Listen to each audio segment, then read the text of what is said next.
Hello students, rising star sales classes में आपका स्वागत है। आज हम संधि का दूसरा पार्ट देखेंगे। अगर स्टूडेंट्स आपको ध्यान हो तो पहले पार्ट में हमने संधि को समझा था और ये देखा था कि संधि क्या है, संधि के कितने भेद हैं, संधि विच्छेद क्या है और संधि के जो 3 भेद हैं उसमें स्वर संधि के जो प्रकार हैं उसको हमने देखा था। आज हम इस दूसरे पार्ट में स्वर संधि के जो 5 प्रमुख भेद हैं, 5 जो प्रमुख रूप हैं, उसमें से 3 रूपों को देखेंगे, दीर्घ संधि, गुण संधि और वृद्धि संधि। तो स्टूडेंट्स आप देख सकते हैं कि ये आज के जो PDF हैं उसमें ये स्वर संधि का जो दीर्घ संधि है पहला, उसको हम बिल्कुल बारीकी से और बिल्कुल उदाहरण सहित समझने का प्रयास करेंगे। दूसरा गुण संधि है, इसको भी हम बिल्कुल सरल रूप में समझने का प्रयास करेंगे और विभिन्न उदाहरणों के साथ, और अंत में वृद्धि संधि को हम समझेंगे विभिन्न उदाहरणों के साथ। ठीक है स्टूडेंट्स, तो आज के इस वीडियोज़ में जो हमारा सेकंड वीडियो है संधि का, उसमें हम स्वर संधि के जो 3 भेद हैं उसमें पहला भेद हम देखने का प्रयास करते हैं। आप देख सकते हैं कि ये जो पहला है वो दीर्घ संधि है। क्या है? दीर्घ संधि। ठीक है, तो दीर्घ का अर्थ स्पष्ट होना चाहिए। दीर्घ का अर्थ होता क्या है? दीर्घ का अर्थ क्या होता है हम सभी पहले जान लें। दीर्घ का अर्थ होता है बड़ा। स्पष्ट है? तो क्योंकि अगर दीर्घ को हम आसानी से समझ लेंगे तो इस संधि को भी समझने में हमें आसानी होगी।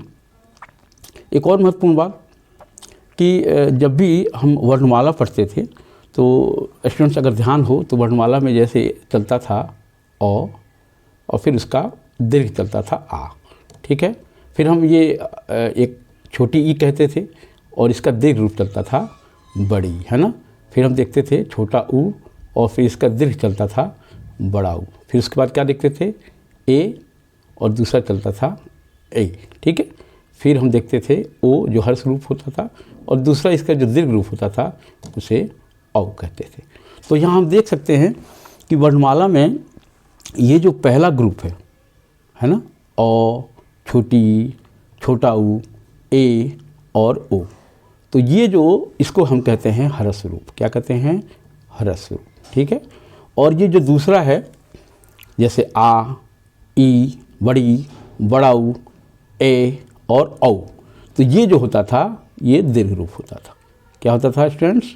दीर्घ रूप, यानी ये इसका बड़ा रूप है। तो ये अगर हम समझ लें तो इस दीर्घ संधि को समझने में हमें आसानी होगी। तो ये हमने देख लिया कि कैसे वर्णमाला में पहले हर्ष रूप चलता था यानी छोटा रूप और उसके बाद दीर्घ रूप चलता था।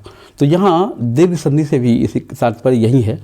यहाँ हम देखेंगे कि दीर्घ संधि में हम देख सकते हैं कि ये जो दीर्घ संधि है, दीर्घ संधि में ये जो दीर्घ संधि है इसमें हम देख सकते हैं कि कैसे जब एक समान स्वर आपस में मिलते हैं तो उसका दीर्घ हो जाता है। क्लियर है?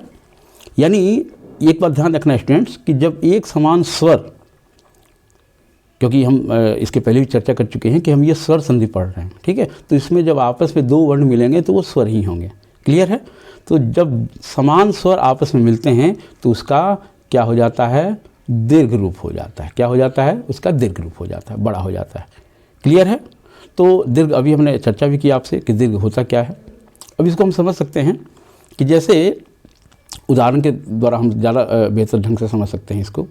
उदाहरण देखें ज़रा कि जैसे ओ आ के साथ अगर ओ आ आए, ठीक है, ओ आ यानी कि जैसे जब 2 संधियाँ मिलती हैं, 2 शब्द मिलते हैं तो पहले शब्द का अंतिम वर्ण अगर ओ आ हो और दूसरे शब्द का पहला वर्ण ओ आ हो तो ये क्या हो जाता है? इसका दीर्घ हो जाता है यानी आ हो जाता है। क्लियर है? अब देखें इसी प्रकार अगर छोटी बड़ी ई आए और उसके साथ भी छोटी ई और बड़ी ई मिले तो ये कौन सा रूप हो जाता है? ये हो जाता है बड़ी, यानी दीर्घ रूप हो जाता है। ठीक है, वैसे ही हम देख सकते हैं कि अगर छोटा ऊ और बड़ा ऊ आए तो कौन सा रूप हो जाता है?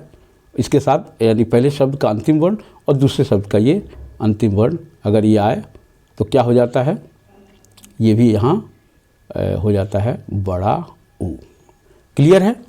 तो अभी इन उदाहरणों से हमने ये देखा कि कैसे अ आ के साथ अगर अ आए तो आ हो जाता है, ई के साथ ई आए तब भी ये दीर्घ हो जाता है। क्लियर है? ठीक है। और ऊ के साथ ऊ आए तब भी ये ऊ हो जाता है। एक और बात ध्यान रखनी है स्टूडेंट्स कि ये जो आ के साथ है आ भी आ सकता है। अगर आ आए तब भी ये आ होगा। ठीक है। और बड़ी रहे तब भी ये बड़ी होगा, बड़ा ऊ रहे तब भी ये बड़ा ऊ होगा। कहने का अर्थ ये कि जब समान स्वर आपस में मिलते हैं तो उसका रूप क्या हो जाता है? दीर्घ हो जाता है, बड़ा हो जाता है। और यही कारण है कि इसे हम दीर्घ संधि कहते हैं। क्लियर है? अब आए हम इसको उदाहरणों के द्वारा समझने का प्रयास करें। तो ये उदाहरण 2-3 उदाहरण हमने आपके सामने दिए हैं, इसको समझें ज़रा। जैसे मैंने एक उदाहरण दिया पुस्तकालय का। ठीक है। एक शब्द है जो तीसरा शब्द है पुस्तकालय, 2 शब्दों के मेल से बना हुआ है। क्या क्या? एक तो है पुस्तक और दूसरा क्या है? आलय, है ना। अब देख सकते हैं कि पुस्तक यानी पहले शब्द का अंतिम वर्ण क्या है? अ है। क्लियर है? और दूसरे शब्द का पहला वर्ण क्या है? आ है। तो मिल के क्या होगा? ये हमने अभी चर्चा की थी। मिल के क्या होगा? ये आ हो जाएगा, है ना। मिल के आ होगा ना। तो यहाँ देखें पुस्तकालय में हमने क्या देखा कि पुस्तक के बाद आ शब्द, ये आ जुड़ गया। यानी हमने ये देखा कि आ मिल के आ हो गया, यानी यहाँ क्या हो गया? ये दीर्घ रूप हो गया। तो क्लियर है? यानी पुस्तक धन आलय इक्वल टू बराबर पुस्तकालय। ठीक है। इसी प्रकार हम दूसरा उदाहरण देख सकते हैं। ये गिरीश शब्द है। गिरीश में हम देख सकते हैं कि गिरी धन ईश, यही होता है ना, गिरी धन ईश। तो गिरी में हम देख सकते हैं, गिरी में क्या है? ये छोटी ई है और ईश में क्या है? बड़ी ई है। ये दोनों मिलके क्या हो जाते हैं? अभी हमने चर्चा की, क्या हो जाते हैं? बड़ी ई, क्योंकि दीर्घ रूप हो जाता है। तो यहाँ देख सकते हैं कि गिरी यहाँ छोटी ई की मात्रा है, लेकिन यहाँ क्या हो गया? बड़ी ई की मात्रा, यानी क्या हो गया? ये बड़ी, यानी ये इसका दीर्घ रूप हो गया। तो 2 उदाहरणों के माध्यम से हमने समझ लिया कि कैसे जब समान स्वर आपस में मिलते हैं तो उसका दीर्घ रूप हो जाता है, या हम कह सकते हैं उसका बड़ा रूप हो जाता है। ठीक है। एक और उदाहरण से हम समझ सकते हैं, एक क्या 2 उदाहरण और हम समझ सकते हैं। तो इन उदाहरणों को हम देख सकते हैं कि जैसे एक शब्द है भानुदय। ठीक है। भानुदय में हम देख सकते हैं कि पहला जो शब्द क्या है? भानु है और दूसरा क्या है? उदय है। ये 2 शब्द है ना। भानु में हम देख सकते हैं कि क्या है? छोटा ऊ है, और उदय में भी क्या है? छोटा ऊ है। यानी पहले शब्द का अंतिम वर्ण छोटा ऊ और दूसरे शब्द का पहला वर्ण छोटा ऊ, ये दोनों मिलके क्या हो गया? हमने अभी चर्चा की, दोनों मिलके क्या हो गया? बड़ा ऊ हो गया, है ना, क्योंकि इसका दीर्घ रूप हो गया। तो यहाँ देख सकते हैं कि भानु यहाँ जो छोटी ई है, छोटा ऊ है, और यहाँ क्या हो गया? बड़ा ऊ हो गया, यानी ये इसका दीर्घ रूप हो गया, तो ये ऊ हो गया। तो इस प्रकार हमने देखा कि ये भानुदय हो गया। ठीक है स्टूडेंट्स। अब हम आगे उदाहरण से देख सकते हैं। हम इसको देख सकते हैं कि ये एक और उदाहरण है जिसको हमने दिया है, वो है वधूर्जा। क्या शब्द है? वधूर्जा शब्द है। तो वधूर्जा को हम देखेंगे कि वधु धन ऊर्जा। क्या है? वधु धन ऊर्जा। तो वधु में हम देख सकते हैं क्या है? ये बड़ा ऊ है ना। और ऊर्जा में भी क्या है? बड़ा ऊ है। ये दोनों मिलके क्या हो गया? बड़ा ऊ। मैंने चर्चा की थी ना कि चाहे वो हर्ष रूप हो दोनों, या एक हर्ष हो या दूसरा दीर्घ हो, या दोनों दीर्घ हो, तब भी उसका रूप क्या हो जाता है? दीर्घ हो जाता है। तो यहाँ कौन सा रूप हो गया? हमने देखा बड़ा ऊ, यानी वधूर्जा का हो गया वधूर्जा। ठीक है स्टूडेंट।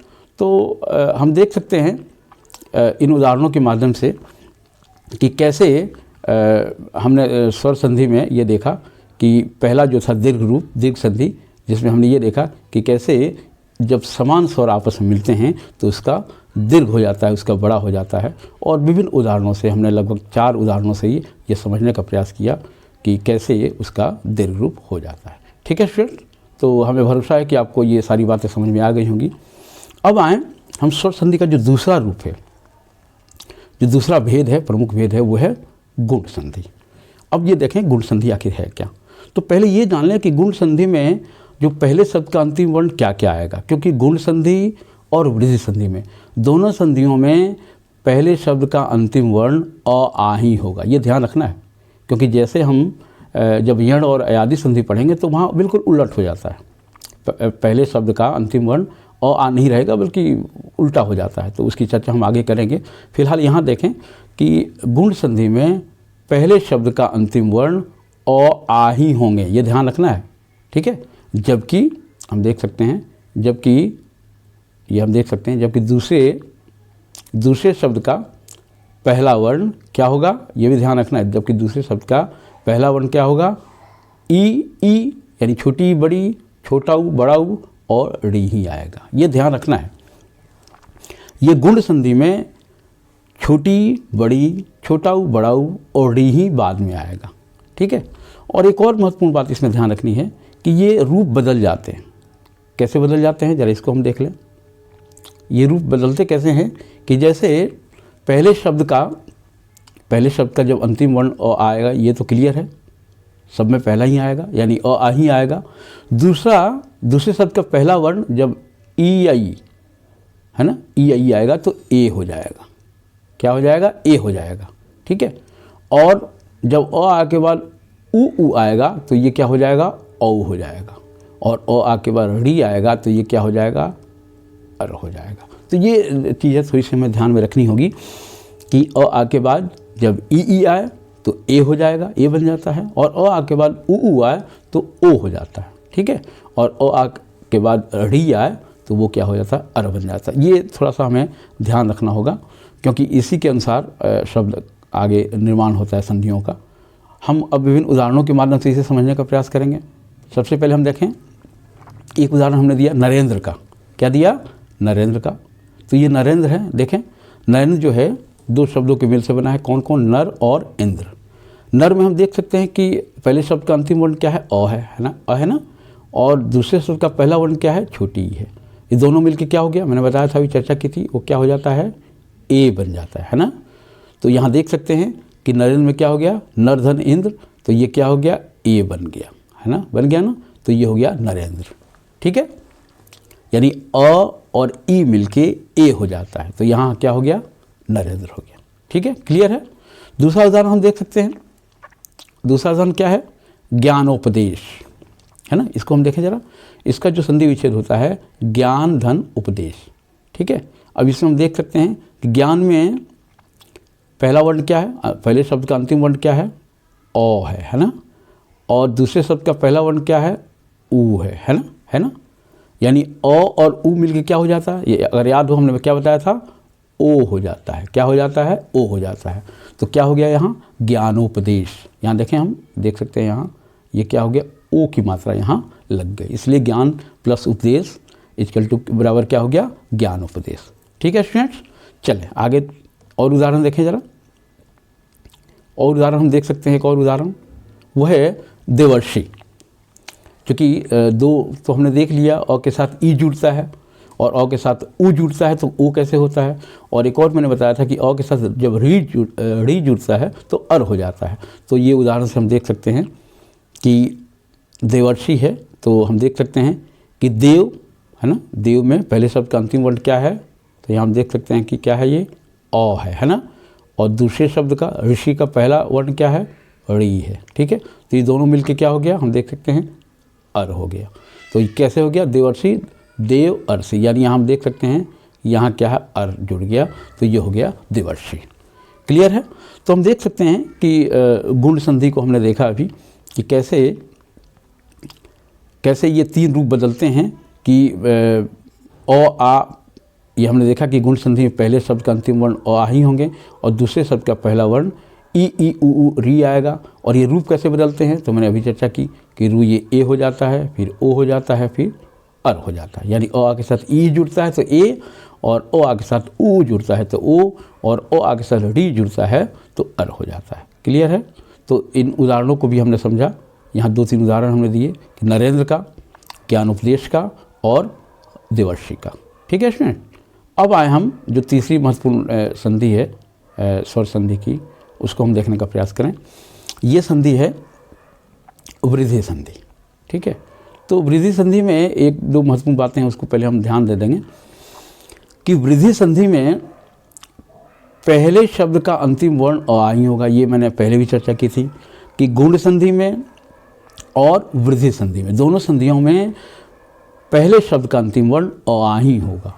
और हमने ये देखा कि गुण संधि में क्या था, दूसरे शब्द का पहला वर्ण क्या था, ई था, ओ था और डी था, यही था ना, सॉरी मैं क्या बताया था, ई उ और डी, ये तीन थे।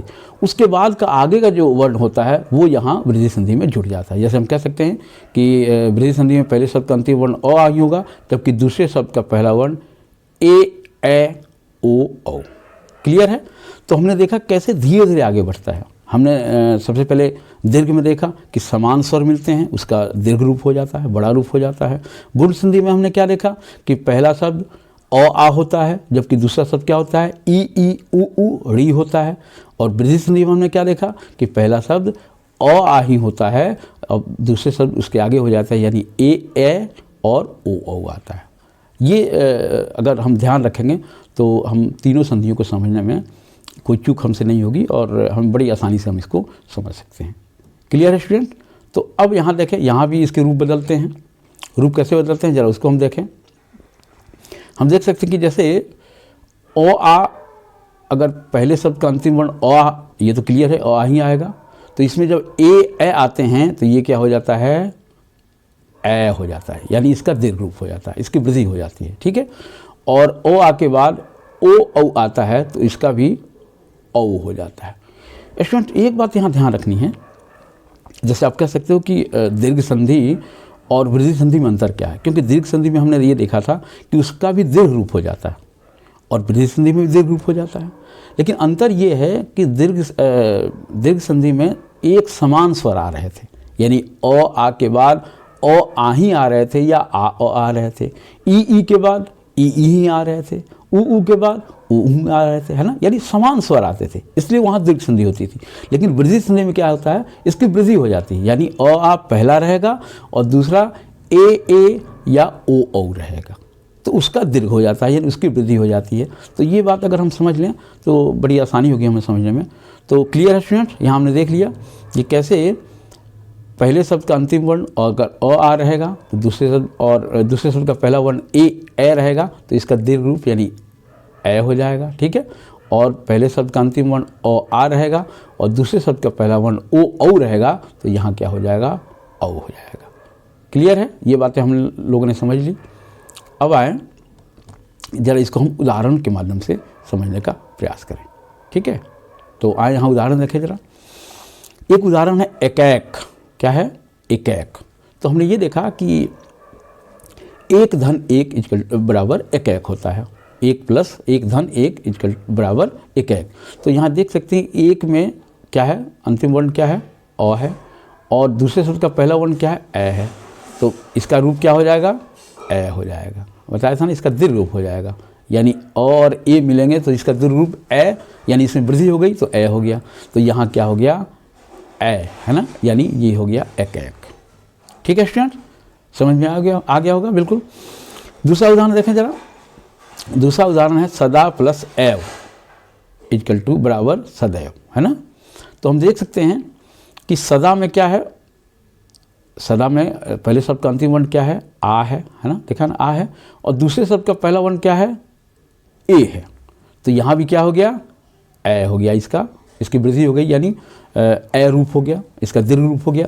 तो यहाँ क्या हो गया, जो सदैव था वो हो गया सदैव, क्योंकि यहाँ दीर्घ रूप हो गया। क्लियर है स्टूडेंट? तो मुझे विश्वास है कि आपको लगभग वृद्धि संधि भी समझ में आ गई होगी, और इन्हीं कारणों से मैंने स्टूडेंट्स 2-3 उदाहरण दिए हैं ताकि आप बिल्कुल बड़े आराम से इसको समझ पाएँ। 1-2 और उदाहरण हम देख सकते हैं। यहाँ 1-2 और उदाहरण हैं, जैसे एक उदाहरण है महौज का।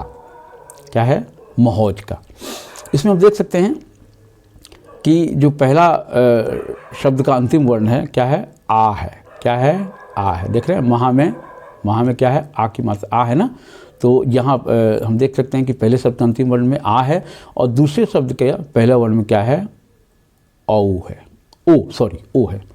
तो ये यहाँ कौन सा रूप हो जाएगा, दीर्घ रूप हो जाएगा, यानी औ हो जाएगा। तो यहाँ क्या हो गया, ये औ हो गया, यानी महौज। क्या रूप हो गया, महौज। ठीक है स्टूडेंट्स? एक और उदाहरण हम देख सकते हैं, वो है महौषध का। हमने एक एक रूप को बढ़ा के दिखाया कि जैसे हमने दिखाया कि आ और ओ मिला तो तब भी औ हुआ, और आ और औ मिला तब भी औ हुआ, है ना। ये देख सकते हैं दूसरे उदाहरण से। यहाँ पे हम क्या रखेंगे, ये महौषध है, महौषध, तो इसके जो संधि विच्छेद हैं महाधन औषध, ठीक है स्टूडेंट। तो हमने ये देखा कि महा में क्या है, पहले शब्द का अंतिम वर्ण क्या है, आ है, और दूसरे शब्द का पहला वर्ण क्या है, औ है, तब भी इसका रूप क्या हो जाएगा, औ होगा। इसका दीर्घ रूप यानी इसमें वृद्धि हो गई, तो यहाँ औ हो गया, यानी ये क्या हो गया, महौषध। तो क्लियर है। तो इन उदाहरणों के माध्यम से हमने वृद्धि संधि को समझने का प्रयास किया। तो स्टूडेंट्स, हमें भरोसा है कि आपको ये जो तीनों संधियाँ आज हमने आप बताई वो बिल्कुल समझ में आ गई होगी। मैंने प्रयास किया है कि बिल्कुल सरल भाषा में और बिल्कुल आसान लफ्ज़ों में आपको समझा पाऊँ, क्योंकि संधि थोड़े से टिपिकल होते हैं और कई बार हम किताब पढ़ते हैं और उससे हम समझने में असफल होते हैं क्योंकि हम समझ नहीं पाते। तो हमने प्रयास किया है कि आपको काफ़ी सरल भाषा में इसको समझाने का प्रयास करें। तो हम देख सकते हैं कि आज हमने क्या देखा, पहला देखा दीर्घ संधि, और हमने ये देखा कि दीर्घ संधि होता क्या है, कैसे उसका दीर्घ रूप हो जाता है, और उसके विभिन्न उदाहरण के द्वारा हमने समझने का प्रयास किया। फिर हमने देखा गुण संधि। गुण संधि में देखा कि कैसे गुण संधि पहला शब्द अ होता है, दूसरा ई उ होता है और डी होता है, फिर उसके रूप कैसे बदलते हैं, है ना, ए ओ और अर में बदलते हैं। फिर हमने इस पे आधारित 3-4 उदाहरण भी आपको बताया। फिर अंत में हमने वृद्धि संधि देखा कि वृद्धि संधि में पहले शब्द का अंतिम वर्ण अ होता है और जबकि दूसरे शब्द का पहला वर्ण ए ओ औ आता है, और ए हो जाता है, इसका दीर्घ रूप होता है, यानी इसमें वृद्धि होती है, और ओ औ तो ये औ बनता है, इसका दीर्घ रूप हो जाता है। फिर हमने विभिन्न उदाहरणों के द्वारा आपको समझाने का प्रयास किया। ठीक है स्टूडेंट, तो मुझे विश्वास है कि आपको ये सारी बातें समझ में आ गई होंगी। अगले वीडियोज़ में मैं जो 2 और संधियाँ हैं, यण और अयादि, उसको समझने का प्रयास करेंगे। अगर स्टूडेंट्स, अगर आपको सारे वीडियोज़ अच्छे लग रहे हों तो प्लीज़ मेरे चैनल को सब्सक्राइब कीजिए, शेयर कीजिए। Thank you.